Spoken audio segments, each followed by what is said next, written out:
Les envío un saludo muy especial a todos los estudiantes del ITEP, especialmente en el área de la formación de catequistas. Mi nombre es Miriam Marjorie Saavedra, yo soy psicóloga, trabajo para la Pastoral Social de la Arquidiócesis de Ibagué y hoy especialmente quiero compartirles una información que es demasiado importante para nosotros los que tenemos contacto con jóvenes, niños y personas adultas y adultos mayores. Les voy a hablar especialmente de la psicología evolutiva, pero para esto quiero que empecemos con una breve definición.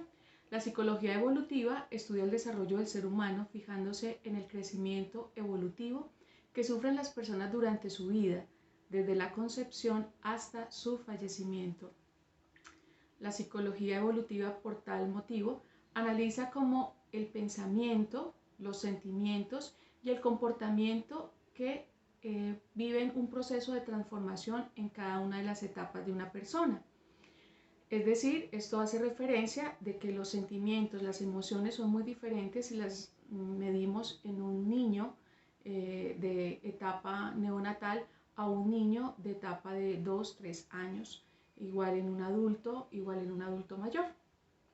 Entonces, la mayoría de los estudios de la psicología evolutiva se centra en la etapa de la niñez. ¿Por qué en la etapa de la niñez? Pues porque en la etapa de la niñez es cuando en este periodo ocurre la mayor cantidad de transformaciones en la vida de un individuo.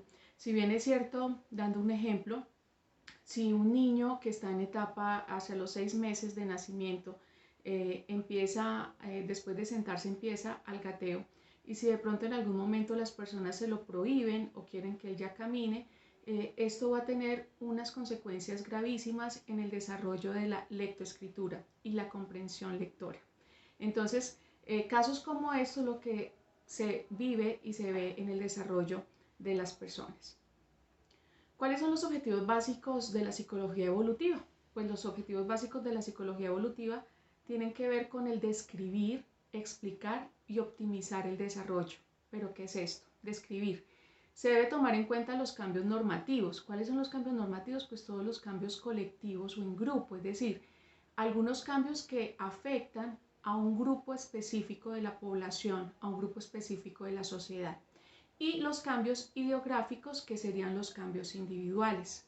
Entonces, vamos a citarlo ya más puntual en la catequesis. Entonces, si nosotros, por ejemplo, le estamos dando catequesis a unos niños que hacen parte, por ejemplo, que pertenecen al colegio Ciudad Ibagué, una institución educativa, son niños que puntualmente, como pertenecen a una población quizás un poco más vulnerable, en algunos de sus casos pues hay niños que llegan a recibir sus clases sin el desayuno, a recibir clases sin la lonchera, y van viendo en otros compañeritos cómo si llevan lonchera, cómo si llevan desayuno. Entonces ya están experimentando una etapa de desnutrición, y esto afecta grandemente en los cambios, no solamente en los cambios, sino en los procesos de aprendizaje que tienen ellos. Lo mismo pasa en el momento que nosotros estamos haciendo esa catequesis. Vamos detectando que hay niños que aprenden de una forma mucho más segura, no son tímidos, se expresan con una fluidez muy asertiva además. Y cuando uno tiene el contacto con los papás, nos damos cuenta que son papás que son muy amorosos con el niño, que están muy pendientes de sus cosas, que les permiten que ellos sean propositivos, que sean resolutivos. Entonces ahí se va dando uno cuenta cuáles son las características y los cambios que afectan especialmente a la construcción del ser humano. Bien, ahora lo que tiene que ver con el objetivo de explicar es precisamente los cambios que se presentan en las diferencias individuales. Y optimizar es precisamente dar herramientas para fortalecer vínculos afectivos sanos y duraderos a la hora de interrelacionarse. ¿Qué quiere decir esto?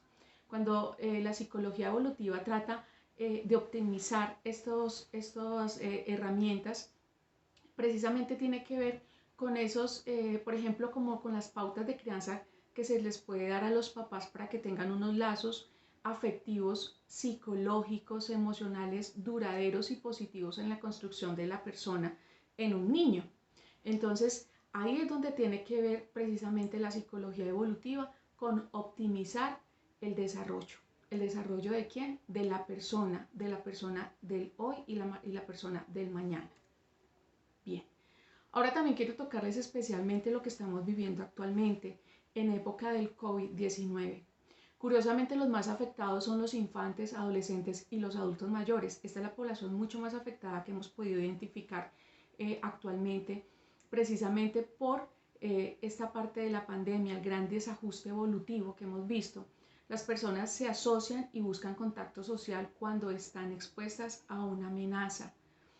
Si bien es cierto, uno de los grandes cambios fue que precisamente no tuviéramos ya más contacto físico, el abrazo, estrechar la mano, la caricia, la palabra más cerca. Todos estos cambios pues han generado bastantes problemáticas en esta población que les cité anteriormente. Esta tendencia, que podría haber sido adaptativa de nuestro pasado evolutivo, es nuestro problema más serio en este momento. Entonces, ¿qué es lo que hemos podido analizar que se ha presentado durante la época de la pandemia? Existen miedos, sentimientos de abandono, vulnerabilidad, necesidad de supervivencia, el uso de las mascarillas, adaptarnos a todos estos nuevos protocolos de bioseguridad, las restricciones que existen actualmente, la disminución del contacto físico, el cierre temporal de las escuelas. Esto ha afectado muchísimo, especialmente a la población infantil.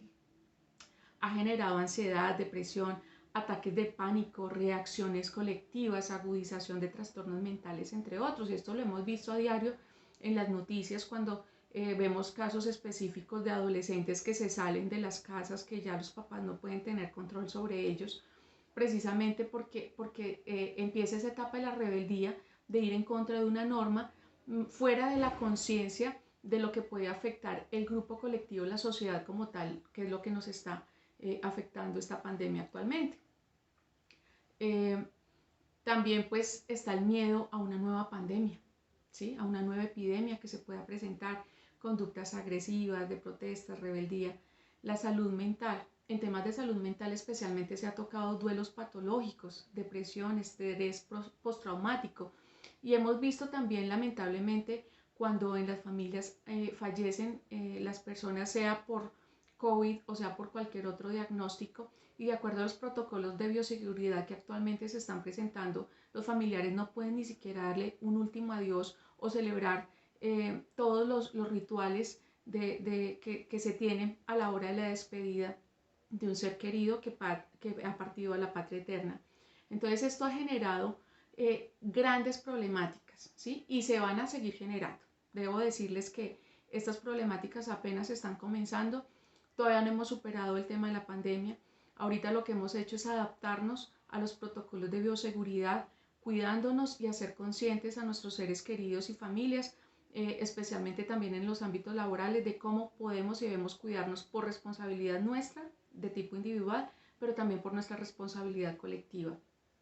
Otro de los grandes problemas es el bajo rendimiento académico que han presentado nuestros estudiantes precisamente por el confinamiento, precisamente por las nuevas metodologías en las que hubo que reinventarse las instituciones educativas para poder llegar y darle una continuidad académica a los estudiantes. Pero entonces también les debo decir qué debemos hacer. En el caso de los niños y ancianos, no pueden mantenerse en aislamiento sin cuidadores, no los podemos dejar solos. Se debe restablecer el contacto, así sea por teléfono, que ellos tengan comunicación con sus compañeros de estudio, con sus familiares, con sus hijos que están en otras ciudades o en otros países. Hay que ayudarlos a restablecer el contacto y la comunicación.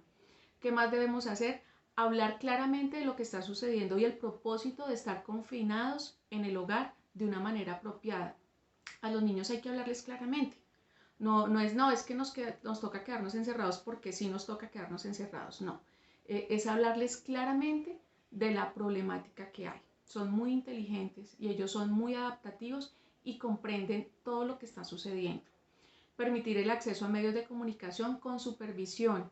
No es recomendable caer en amarillismos, es decir, si tienen acceso a las redes sociales, si tienen acceso a la televisión, al internet, Tiene que ser con correcta supervisión porque lamentablemente se ha caído en muchas noticias de amarillismo que genera el pánico excesivo y las personas pierden el control de sí mismos.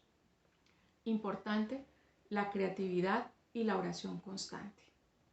Bueno, y de esta manera pues quiero despedirme, decirles que estoy disponible en el momento que ustedes necesiten, cuando ustedes encuentren de pronto entre sus familiares, niños, adolescentes o adultos mayores, algún tipo de sintomatología como ansiedad, como estrés, incluso autolesiones, que se han alcanzado a hacer autolesiones, ha atendido casos de este tipo.